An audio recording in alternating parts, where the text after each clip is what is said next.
All right. Welcome back to the Roundtable Rams podcast. This is episode number 30. Please, everybody, as I've been saying, if you like what you hear, like, share, subscribe, do all the social media things. It really helps us out with exposure. And if you like Rams news, analysis, and all that good stuff, in the description of this video will be the official Roundtable Rams site. You can go join that. It's completely free account, the whole nine. This podcast will be there as well as on YouTube, and there's more articles about analysis and all that good stuff going on there. We have a lot to get into here as the Rams are set for their first preseason game, much like all the other 31 teams in the NFL. That being said, kind of a bit of a serious situation going on. Puka Nacua was injured during the joint practice with the Dallas Cowboys. They are not playing the Dallas Cowboys. In fact, they are playing the Kansas City Chiefs. But because the Cowboys practice in Oxnard, California, they traveled down to take on the Rams, which led to an injury to his groin area, known as a psoas. I don't even know what the hell that is. Not going to assume I know what that is, but it's a groin injury.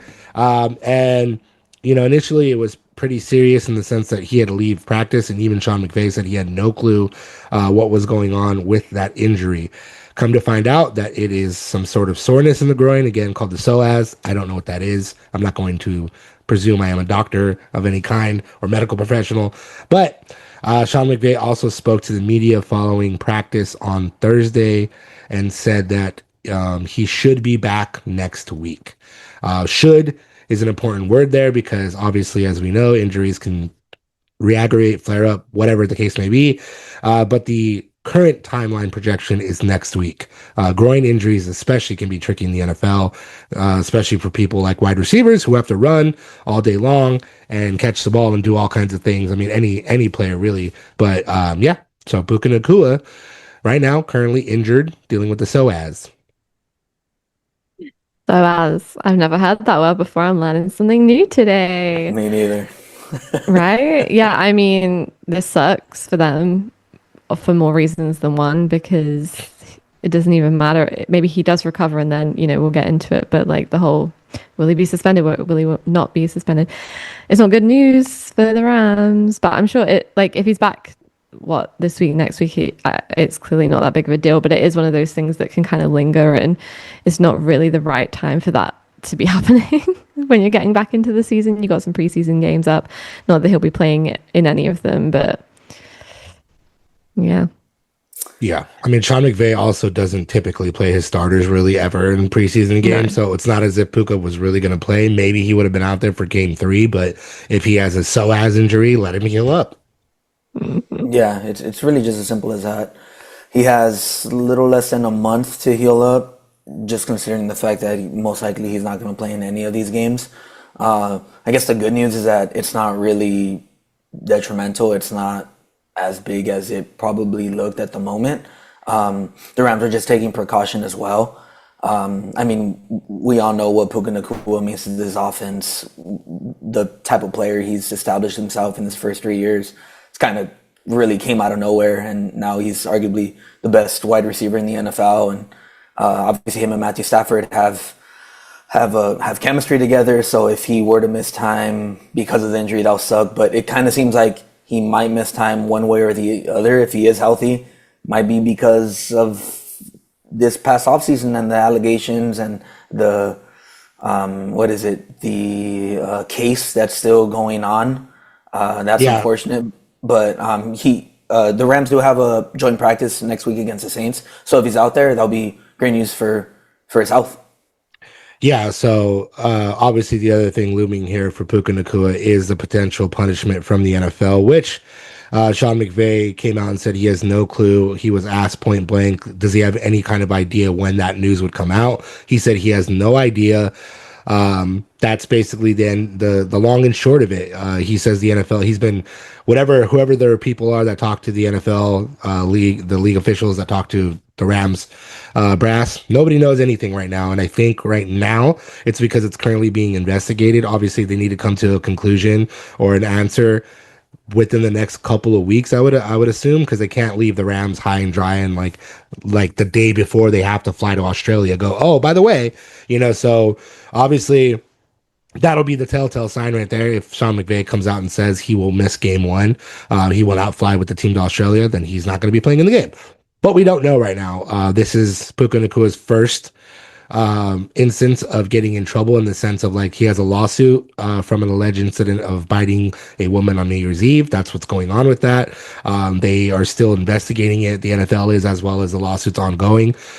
So nobody really knows much of anything regarding that in terms of if and when he will be suspended. He may not be suspended because I want to say that I don't know if it's a felony charge or not. I don't recall if it is, but again, this is his first instance of getting in trouble in this manner. Obviously, he's made headlines for all the wrong reasons in the offseason, but in terms of like an actual lawsuit and whatever else is going on, we'll see. Right now, like I said, Sean McVay has no clue, but that answer should be coming within the next couple weeks. Yeah, I'm sure that decision, because there's multiple, it's not just him, it's Jackson as well. You know, those two decisions will probably come around the same time. So not the greatest situation to be in, because obviously you do want to know for heading off to Australia if you're going to have those two guys and you want to plan ahead. But I'm sure, you know, they're getting ahead of it anyway. Yeah. So right now, James, I looked at it. It's actually a misdemeanor battery case against him. Okay, I mean the same thing with Jackson. He's not facing felony charges, but Jackson is a little bit more worse because he already got arrested and was suspended two games in 2024 previous to that. So I think if anything, the NFL is going to come down harder on Jackson and potentially suspend him again, because this is a repeat offender, if you will. Yeah. For Puka, maybe not. Maybe he. Unless, of course, like, you know, the NFL can often like come down hard on players because to make an example of them, like, hey, don't do this kind of stuff, especially star players like that. Yeah, well, that and like obviously like the really extreme cases of domestic violence and all that stuff that have happened. Not that this is anything like that, but the NFL needs to keep up they're like, look, you do something to violate our personal conduct policy in a really big way, you're going to face punishment for it. But again, we don't know yet. We don't know. Sean McVay doesn't know. We'll know in the next couple of weeks, I'm assuming. But apart from that, moving on to actual preseason action, we have a plan there for the quarterbacks. Stetson Bennett will be starting the game, and also Ty Simpson will be playing. Again, I don't think this is much of a shock in terms of we already kind of talked about this. We've already kind of seen that Stetson Bennett is further along ahead in the quarterback competition, the backup quarterback camp battle. He again has 4 years experience on Ty Simpson, so it would make sense that he would be getting the start and he would be the presumed backup quarterback. However, that does not mean that Ty Simpson cannot ball out and show that he's well worth that first round pick status, well worth the investment that the Rams are going to be putting in him, and well worth the idea that he's going to be the actual full-fledged successor to Matthew Stafford. This is his time to do so, regardless of the fact that he's not playing with starters, regardless of the fact that he's playing against backups or whatever, with the Chiefs and whatever the case may be. We'll see. Yeah. I've got the same kind of energy that I had last week about the Rams. Bennett has been getting all the reps in training camp. You know, they've been really just like leaning on him to kind of, I don't even know if Ty Simpson's had the chance to become what he was supposed to be. I'm still stuck in April and drafting him in the first round, because I truly, with my whole heart, believe he would have been there in the second round for them to take. And so I just can't wrap my head around why do all of this to then just kind of leave him behind Bennett. I understand he's been there longer. It makes the most sense to have him step in. Should Matthew Stafford, you know, we're all assuming that Matthew Stafford is going to be fine and ride out the whole season. There's going to be nothing wrong with him. And, you know, that's the plan. So I imagine that's in their mind too. But I'm still in April. And I'm still with my confused brain back then of why Ty Simpson, sure, he's going to get a little bit of a go ahead in preseason. He's going to get on the field and try things out for the first time with the other backups. But even in training camp, I've been reading that Stetson Bennett's kind of been the one getting most of the reps in. So I just don't really know what's going on.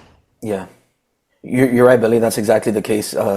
Simpson spoke to the media yesterday, and he said that he has to stay. Not that he has to stay after practice to get those reps that Stafford and Bennett are getting, just to get the same amount of reps. Which it's good because I believe he wants. It seems like he wants to get better. He wants to improve. He wants to eventually be the successor that the Rams drafted him to be. But at the same time, that means he's not getting them during regular practice, which means he does have to stay.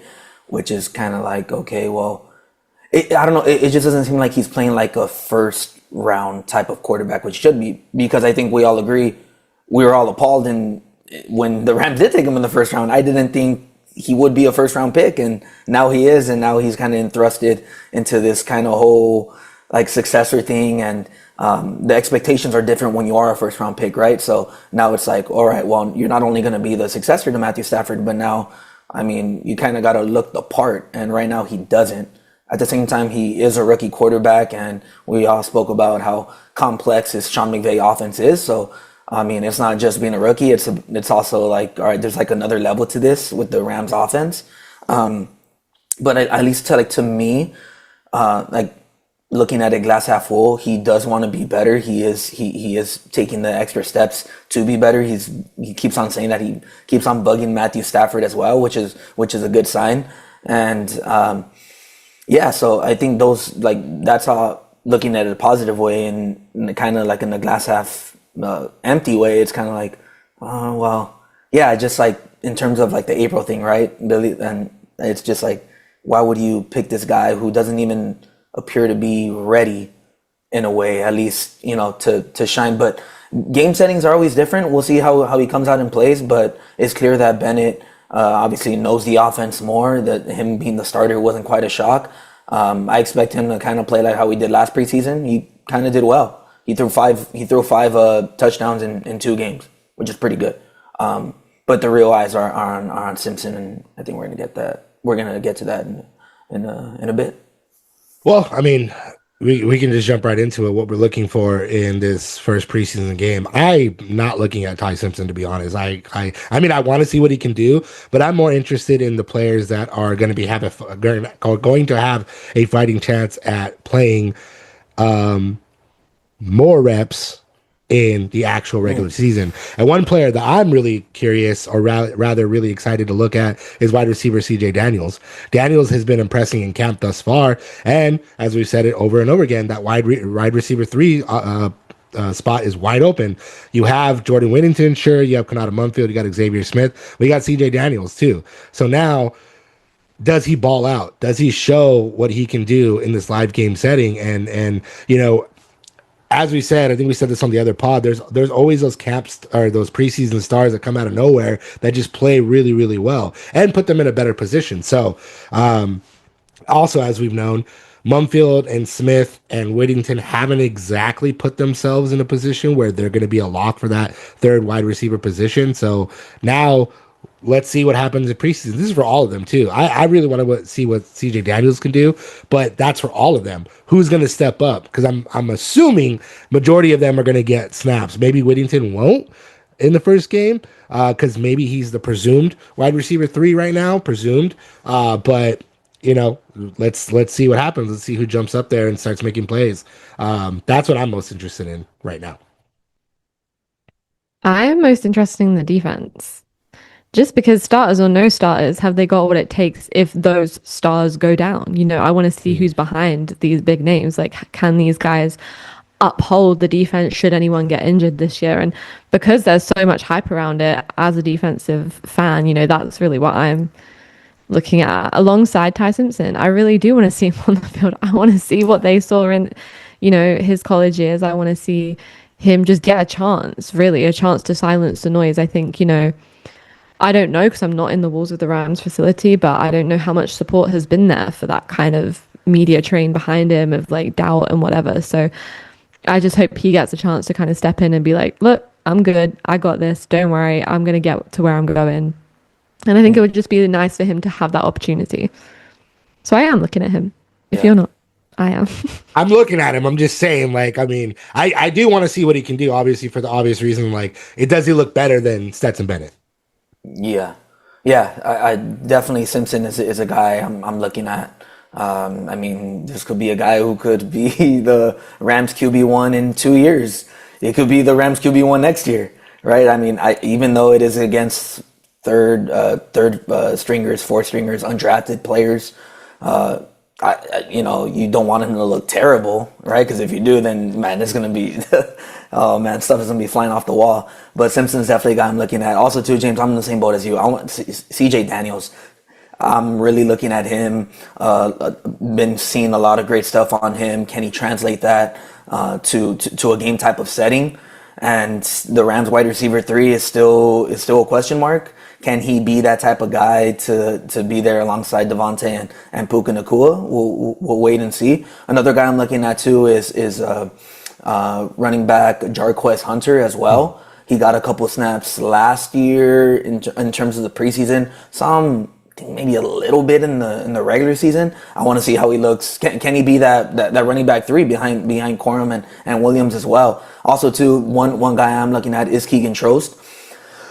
Obviously, with the Alaric Jackson situation, I don't think we all think he's going to be the left tackle in week 1. But can he take steps to maybe be that eventually down the road? Maybe not in 2026, but in 2027 as well. Because remember, guys, after the 2026 season, the Rams have a lot of free agents on the offensive line, right? And it's possible they could lose most of them. So can Trost be that guy who will come in, be 2027 and fill in that role, whether it is left tackle, whether it's somewhere on one of the 2 guard positions. So obviously, we're not going to judge it off week 1, but is he taking the right steps? Does he look well? And can he eventually play some type of role in 2026 as well? Yeah, for the same reason as the defense, I'm also looking at that offensive line. Because if these guys go down, is there someone behind them to come up and step in? And I think that's one thing that we've been repeatedly worried about throughout the year. So that's same reasons, defense, offensive line, that I'm kind of looking out for. Yeah, right now David Quisenberry is a backup left tackle. This is a guy who has experience in the league, but doesn't have a lot of experience starting as well. So, if Jackson's out for a handful of games, you're gonna have to count on this guy. And yeah, it's not looking. It's in terms of like Quisenberry, that's not looking well. But if Trost could prove that he could be the guy, or anybody else really, that'll be great news for the Rams. I don't think he's gonna get. If he gets suspended, I don't think it's going to be for like 5-6 games. I think they'll probably do like the same amount, 2 or 3 or whatever, maybe double it up, but then he maybe gets one back on an appeal.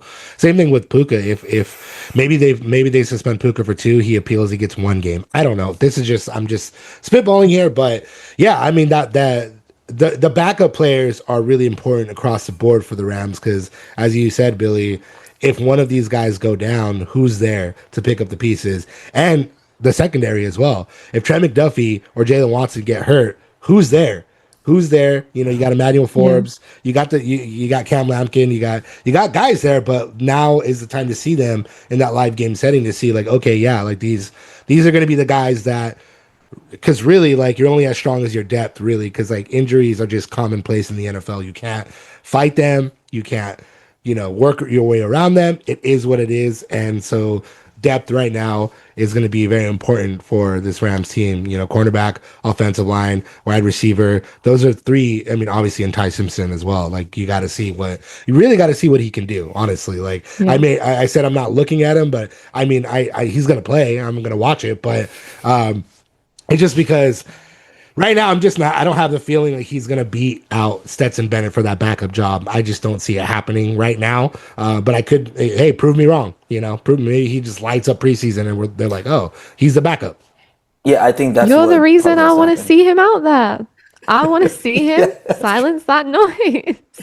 That's true, yeah.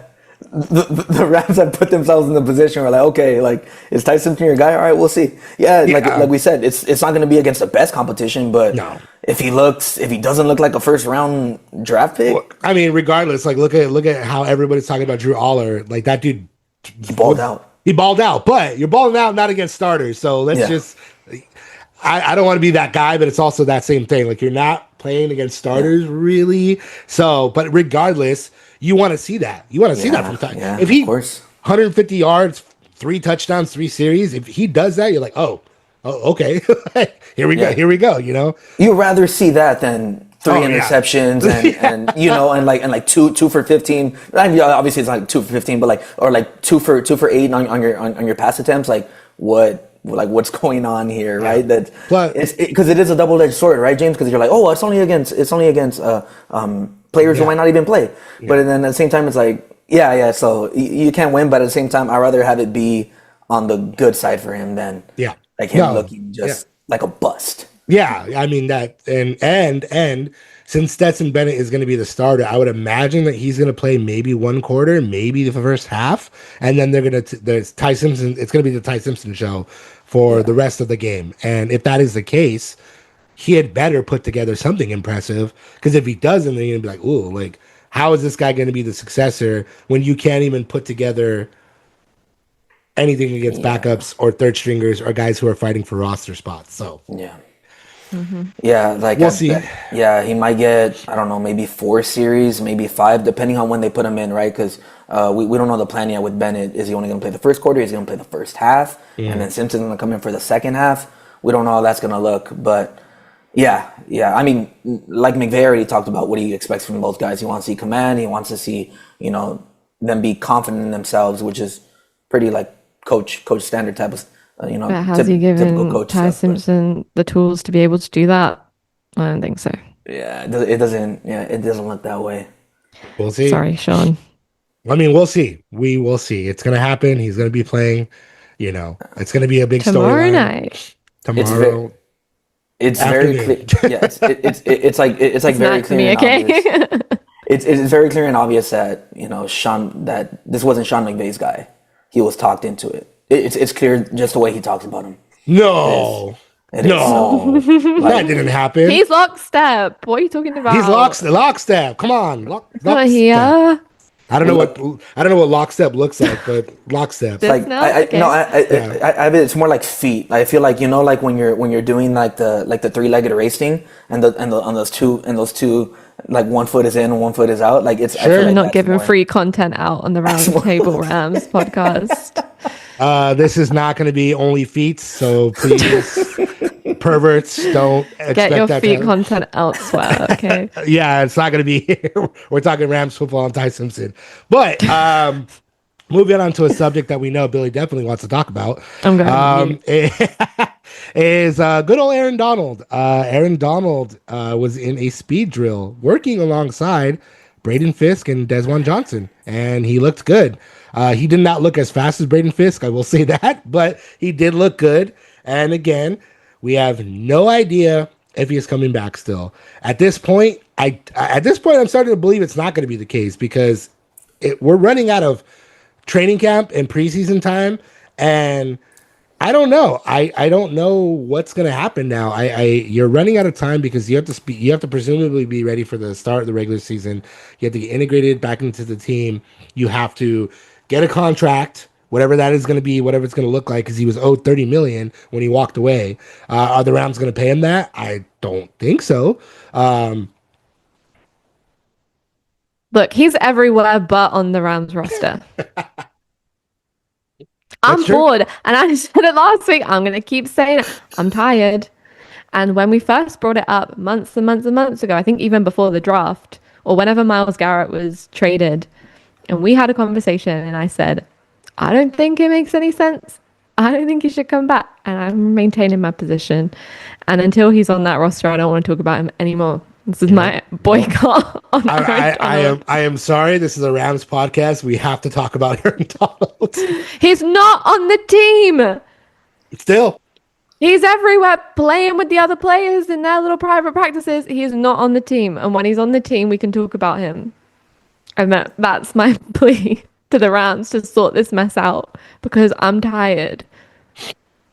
They were milking this thing for sure. I thought Sean McVay said once they get back to Woodland Hills that a decision was going to be made. It's been a full week already, from Monday to Friday, that's been the case, and nothing's happened. Yeah, I don't know what's going on, but he's looking good. I think he's not looking as fast as Braden Fisk, like you said, James, and he shouldn't. Braden Fisk has like 10 years on him. Yeah. But he did look faster in this drill than he did than the first drill, I think.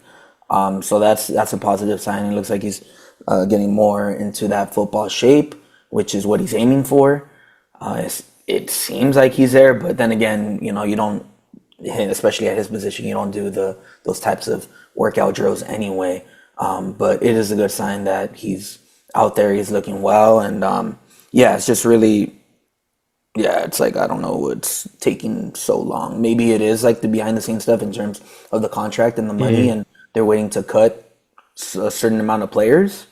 Maybe that could be it. Which because he has to be on the 53-man roster, and now he's taking up a spot for somebody that could be on the bubble and potentially be the wrong player to cut, because then that player goes to another team. Yeah, that's true. So maybe it's that. I don't know. Maybe it will happen after the first round of cuts, which I'm not really sure when that takes place, but definitely before the month of. I think it's September. The 23rd is when the first cuts. I think there's 3. God, I can't remember. It's like from 90 to 75 or 80, and then down. I can't remember. Okay. Yeah. But so there's the first round of cuts. There's 3 cuts. There's the first, the second, and then the final, which is the 53. Which is 53. So, yeah. So no. I mean, that's a very good point. I didn't even really like think of that, to be honest. Is like, that's a really big decision. If he's coming back, who are you kicking off the roster? And then that player could potentially get poached by some other team. So that's a really important thing that you have to pay attention to. Yeah, like August 30th is the date this year. Yeah, for the 53. Prior to 6 p.m., clubs must reduce rosters to a maximum 53 players on the active and inactive list. Yeah, so that's the final one, but I think there's 2 before that. I think they have to cut down from 90 to like, I want to say it's like 80, and then 80 to 75, and then 75 to 53. I can't remember fully, but the point being is like, they're going to have to put somebody there or remove somebody for Aaron Donald if he's coming back. So, but can it be done by next week so that we don't have to do this again? Thank you. Maybe not. I don't know, but we will. Please. We will definitely be back next week to definitely talk more about Aaron Donald and preseason games for sure. Definitely preseason. We will be back to recap everything, let you know what happened, all that good stuff. Thank you guys so much for listening. Again, if you like what you hear, like, share, subscribe, share the podcast, put it places. If you're a hate watcher, that's fine too. I will accept that. And please sign up for the official Roundtable Rams site. It will be in the description of this video, and we will definitely be back next week to definitely talk more about Aaron Donald.